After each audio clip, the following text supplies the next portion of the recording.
오늘 우리에게 주시는 하나님 아버지의 말씀은 누가복음 18장 15절에서 17절 말씀입니다. 누가복음 18장 15절에서 17절 말씀을 제가 봉독해 드리겠습니다. 사람들이 예수께 만져주심을 바라고 자기 어린 아기를 데리고 오매 제자들이 보고 꾸짖거늘 예수께서 그 어린 아이들을 불러 가까이 하시고 이르시되 어린 아이들이 내게 오는 것을 용납하고 금하지 말라. 하나님의 나라가 이런 자의 것이니라. 내가 진실로 너에게 이르노니 누구든지 하나님의 나라를 어린아이와 같이 받아들이지 않는 자는 결단코 거기 들어가지 못하리라 하시니라. 아멘. 네, 오늘도 온라인 새벽 기도에 참석하신 여러분들을 주님의 이름으로 환영하고 축복합니다. 오늘도 함께 말씀 또 나눌 때 또 이 말씀 속에서도 전하는 전화 들으시는 여러분이나 동일한 은혜가 넘치기를 간절히 축원합니다. 우리는 누가복음 새벽 기도회 때 누가복음 말씀 계속 살펴봅니다. 오늘은 누가복음 18장 15절에서 17절 말씀을 우리가 살펴볼 텐데요.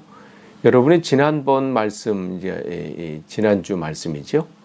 이전에 무슨 말씀이 있어요? 바리새인과 세리의 기도가 등장을 해요. 두 사람의 기도가 끝난 후에 주님께서는 세리의 기도를 보시면서 들으시고 의롭다고 말씀을 해주셨어요. 그러면서 누구든지 자기를 높이는 자는 낮아지고 자기를 낮추는 자는 높아진다. 이렇게 결론을 내리셨거든요. 그 다음에 이제 이 말씀을 하시는 거예요. 그러면서 겸손한 자의 모습은 어떠해야 되는지, 또 그 겸손한 자는 입술의 고백으로 끝나는 것이 아니라 그의 삶 속에 어떠한 모습을 가져야 되는지를 우리에게 오늘 본문 말씀을 통해서 계속해서 말씀해 주고 계십니다. 오늘 15절 보시면 사람들이 예수께서 만져주심을 바라보고 자기 아기들을 데리고 예수님께 데리고 오매 이렇게 되어 있어요.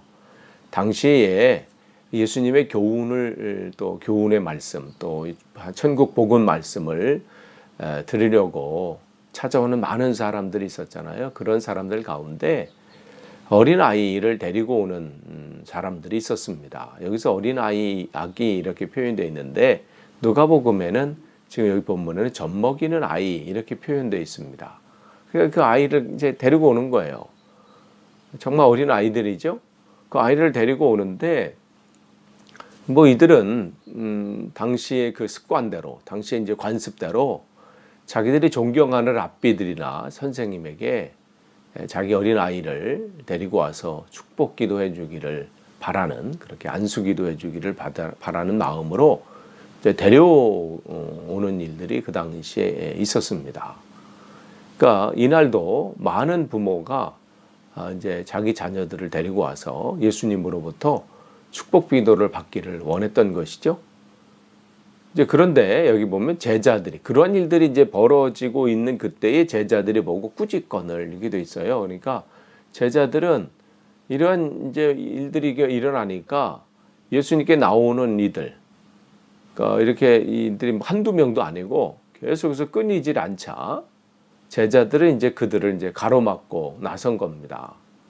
그러니까 아마 제자들은 자신들이 예수님께서 이 어린아이들을 축복해 주는 일 말고도 더 중요한 일이 있다고 생각을 했던 것 같아요.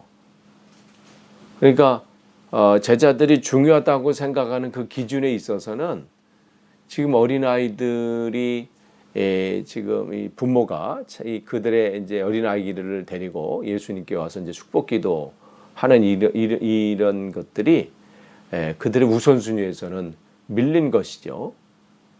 그러니까 그도 그럴 것이 이 당시에 이 당시죠. 이 당시의 기준에 있어서 어린아이는 유대 사회에서는 중요한 일원으로 여겨지지 않을 정도 않았을 만큼 그렇게 경시됐습니다. 어린아이 요즘 지금과는 사뭇 다른 거죠. 이 당시는 어린아이는 숫자나 사회적으로 무게로 봤을 때나 중요한 사람들이 아니에요. 그러니까 지금 제자들이 볼 때는 큰 일을 해야 될 그 예수님께서 사소한 일에 지금 시간을 뺏기는 것이 마땅치 않은 거죠. 지금 그럴 수 없다는 거죠. 그러니까 그런 것에 주님께서 시간을 낭비한다고 생각하는 것 같아요. 그러니까 이쯤 됐다는 거죠. 이제 됐다는 거예요. 그만해도 된다는 거예요. 지금 주님은 더 중요한 일을 하실 분이라는 거죠.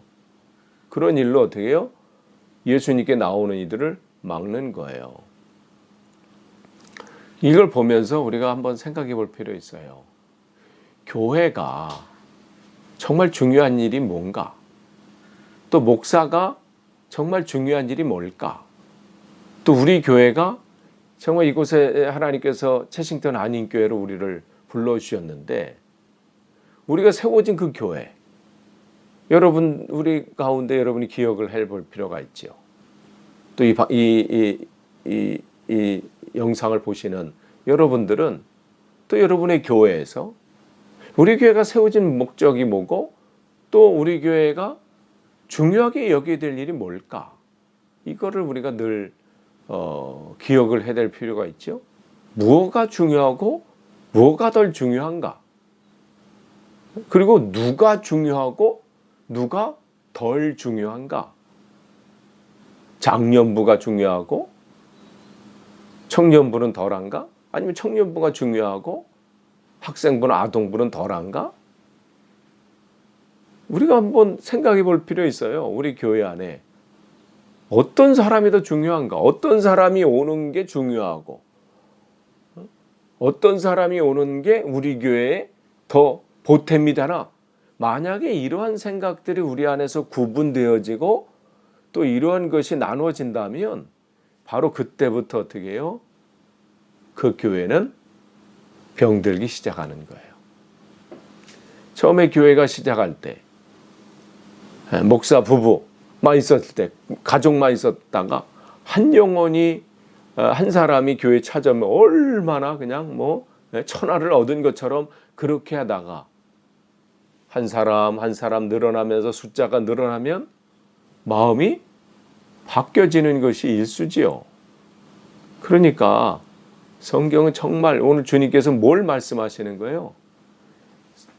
주님 앞에 오는 사람 중에 주님 앞에 다가오는 또 주님 앞에서는 모든 사람이 중요하다는 거예요. 그 사람이 젖먹이든지 무슨 고관 대작이든지 어떤 사람이 높은 사람이지 그런 것이 없다는 거예요. 모든 영혼이 중요하다. 그런데 정말 나는 그런가? 우리 교회는 그런가? 정말 깊이 생각해 볼 필요 있어요. 내 안에 스스로 우리 안에서 그것을 지금 구별하고 있는 것은 아닌지, 중요한 사람, 그렇지 않은 사람, 그렇게 나누고 있는 것은 아닌지, 그렇게 나누고 구별하는 순간 바로 교회는 다시 말씀드린 것처럼 병들기 시작하는 겁니다. 그러니까 우리는 그건 뭐 저에게 마찬가지죠. 저에게 하는 말씀이에요. 변치 않기를 기도하고 하나님 앞에 그렇지 않겠다고 날마다 고백하는 거지요. 어떠한 순간에도 하나님 모든 영혼, 하나님께서 저에게 맡겨주신 또 우리 교회에게 하나님께서 맡겨주시고 또 함께 동역하게 하시고 또 함께 하나님의 나라를 향해 가는 그 한 영혼 한 영혼은 모두가 소중하고 모두가 중요함을 놓치지 않기를 바라고 간구하고 다짐해 나아갈 뿐입니다. 그러니까 오늘 또 이제 16절에 제자들이 그렇게 보고 이제 꾸짖는 것을 주님께서 이제 보시는 거예요. 그러면서 예수님께서 그 어린 아이를 불러 가까이 하게 하시고, 여기 누가복음에는 안 나와 있지만 그 마가복음에서는 제자들이 막 이제 그만 오라고 이제 됐다고 막 이렇게 했을 때 분이 여기셨다 이렇게 기록하고 있어요. 그 얘기는 뭐예요? 제자들의 행동에 주님께서 크게 탄식하셨다는 거예요. 안타까운 거죠. 정말 중요한 게 뭔지를 지금 놓치고 있는 거예요. 제자들의 중요한 것과 지금 예수님의 중요한 것은 계속해서 지금 성경에서 대립되고 있잖아요. 제자들은 계속해서 높아지는 자리를 얻으려고 하고 주님은 계속해서 낮아지라고 하고 제자들은 계속해서 살려고 하고 주님은 계속해서 죽으라고 하시고, 제자들은 자꾸만 높은 자리, 으뜸이 되려고 할 때 주님은 끝자리가 되게 하라고 말씀을 하시잖아요. 여기서도 마찬가지예요. 그건 우리의 삶 속에서 마찬가지예요.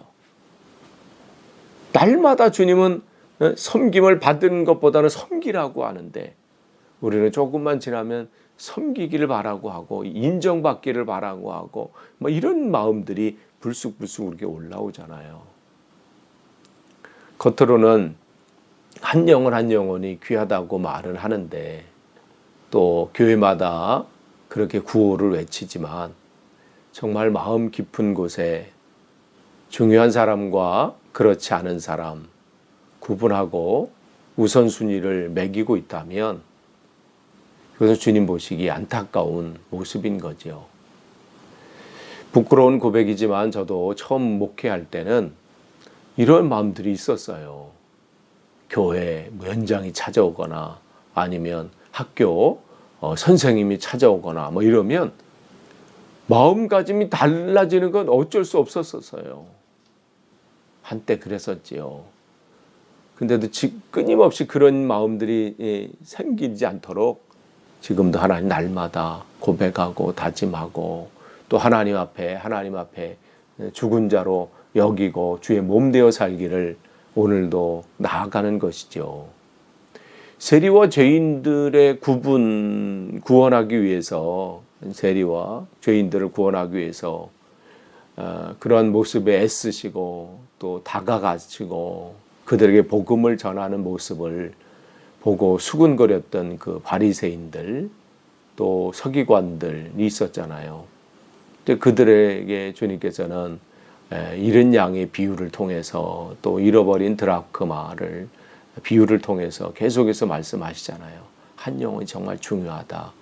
그가 어떠한 사람이든 너희들이 볼 때는 죄인이고 저 사람들은 쓸모없는 사람이고 가망이 없다고, 저 사람들하고는 상종해서는 안 되고, 저 사람들이 우리 교회 와서는 안 되고, 저 사람들은 안 된다고 하는 그 사람도 주님께서는 사랑하시는 사람이고 관심 있고 그 영혼이 구원받기를 원하고, 모든 사람이 거부하면 저 사람은 누구에게 복음을 듣겠느냐, 이 말씀을 하시는 것이죠.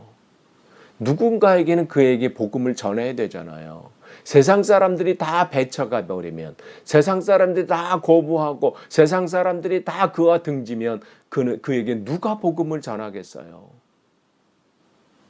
우리 교회는 그래서는 안 됩니다. 우리 교회는 누구든지 복음의 이 메시지가 그에게 전해져야 하는 거예요.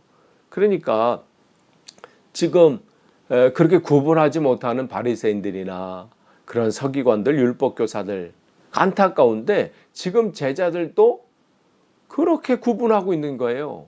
그렇게 지금 나누고 있는 것을 보니까 정말 더 안타까운 거예요. 그러니까 주님께서는 이 어린아이와 같지 않으면, 이 어린아이는 어떤 모습이 있는 거예요?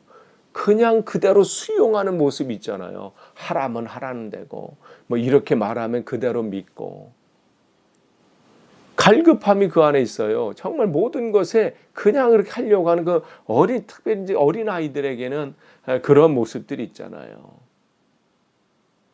얼마나.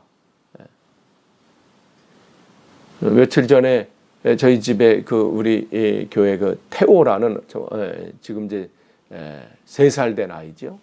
아직 3돌은 되지 않았는데 그 아이가 와서 사진 보면서 이제 말을 하기 시작하는 거예요. 그래서 이렇게 하면서 우리 이제 있는 사진 보면서 이게 엄마 이렇게 하고, 그러면서 목사님 이렇게 말하기 시작했어요.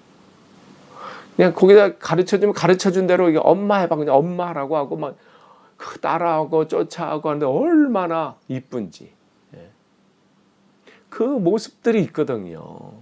그러니까 그 어린 아이는 기성세대가 갖지 못하는 순수한 마음이, 순수한 모습, 받아들이려고 하는 그 수용하는 마음들이 있어요. 자기 자신을 의존하지 않고 주님께서는 전적으로 하나님을 의지하는 그 사람만이 하나님 나라를 소유할 수 있다고 말씀해주고 있습니다. 그러면서 끝으로 17절에 내가 진실로 너에게 이르노니 누구든지 하나님의 나라를 어린아이와 같이 받아들이지 않는 자는 결단코 거기 들어가지 못하리라 하시니라. 그러니까 천국 복음이 전파될 때 하나님 말씀이 주어졌을 때에 어린아이와 같이 받아들이라는 말씀이에요. 예수님께서는 하나님의 나라는 어린아이처럼 겸손한 마음, 겸손한 태도, 또한 나는 아무것도 할 수 없습니다. 자신의 전적인 무능력을 인정하고 오직 하나님만을 의지하는 사람만이 하나님 나라를 소유할 수 있고 그 나라를 통해서 주어지는 참 기쁨과 평안을 누릴 수 있음을 오늘 이 어린아이가 자기가 오는 요 일들을 통해서 지금 제자들에게 또 우리들에게 말씀해주고 계신 거예요. 8월 초에 있었던 그 온라인 성경 학교가 있었어요. 우리가 있었지요. 또 지난주 우리가 어린이 온라인 예배를 보면 그 이렇게 하드보드 있죠. 이게 골판지로 이렇게 신발 만드는 샌들을 만드는 그 만들기 시간이 있었어요. 그 여름 성경학교나 뭐 이렇게 지금 그때 이렇게 만들기를 보면 제가 볼 때는 뭐 흥미로울 것도 없고 뭐 대단할 것도 없고 새로울 것도 없고 어쩌면 번거로울 수도 있어요. 제 그때 그 우리 상황 어른 시각으로 보면. 그런데 그 아동부 아이들은 그거 만드느라고 막 그냥 눈이 반짝반짝하고요. 그걸 하느라고 얼마나. 네. 그러니까 그 영상에 나오는 거기서 만들기 이렇게 인도하는 그 선생님의 그 인도함에 따라서 오리고 자르고 붙이고, 그렇게 하는 거 보면 그거 쫓으려고 그 열정이 어디서 나오는지. 제가 한 가정을 방문했을 때는 한 달이 지났는데도 그때 그 여름 성경학교 그 율동 있잖아요. 그 율동을 얼마나 신나게 하는지. 그걸 보면서 이런 생각을 했어요. 처음 주님을 만났을 때, 처음 신앙의 맛을 봤을 때 모든 말씀에 아멘하고 찬양을 들으면 하루 종일 흥얼거리고 또 기도하면 눈물이 흐르고 날마다 감사의 고백이 넘쳐나고, 근데 그 감격과 기쁨, 그 감사의 고백을 지금 유지하고 있는가? 그때는 작은 거에도 감사, 모든 사소한 것에서도 기쁨. 근데 지금은 사소한 것, 별거 아닌 것에도 아무런 그런 것에는 감동이 이미 사라져버리고 내 메말라가는 그 마음들, 감정들, 내 안에 오는 그런 것들, 뭐가 그 감격과 기쁨을 이렇게 메마르게 만들고 그 감사를 사라지게 만들었을까? 우리가 오늘 주님은 그게 안타까운 거예요. 그 이유는 이제 내일 이제 우리가 이제 부자 청년 그 말씀이 나오잖아요. 거기서 이제 우리가 나누게 보게 될 텐데, 정말 우리가 한번 생각해 볼 필요 있어요. 나는 그 어린아이처럼 그냥 별거 아닌 것에 기뻐하고, 정말 갓난 아이들 한번 보세요. 또 정말 어린 아이들 한번 보세요. 대단한 거에 기뻐하지 않아요.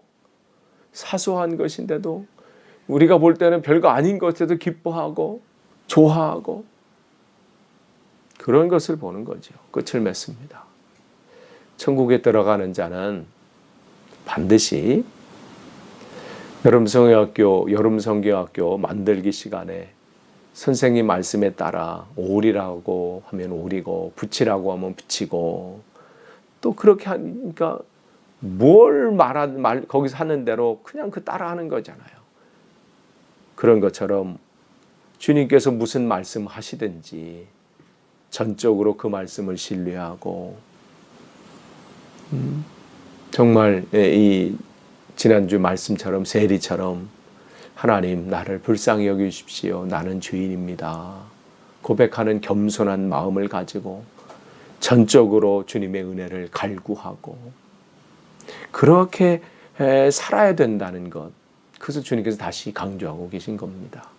아무쪼록 저와 여러분이 정말 중요한 것이 뭔가, 정말 우리가 회복되어야 될 것이 뭔가, 정말 이 시대에 주님께서 원하시는 것이 뭔가 다시 한번 점검하고 회복하고 그렇게 다시 한번 오늘도 다시 결단하는 귀한 첫 시간이 되기를 간절히 축원합니다. 기도하겠습니다. 하나님 감사합니다. 정말 우리가 중요한 것을 놓치고 있는 것은 아닌지, 무엇이 중요한 것인지, 하나님 우리 안에 정말 주님을 처음 만났을 때 가졌던 그 감동과 감사를 지금도 계속 유지하고 있는지, 지금도 그 은혜 가운데 하나님 주시는 은혜를 오늘도 갈구하고 있는지, 오늘도 그 주님의 은혜 가운데 기뻐하며 감사하고 있는지, 하나님 세상의 다른 것 때문에 기뻐하는 것이 아니라 오직 주님만이 나의 삶의 기쁨이 되게 하시고, 무슨 말씀을 하시든 그 앞에 아멘하며 순종하며 나아갈 수 있도록 역사하여 주옵소서. 감사드리며 예수님의 이름으로 기도하옵나이다. 아멘.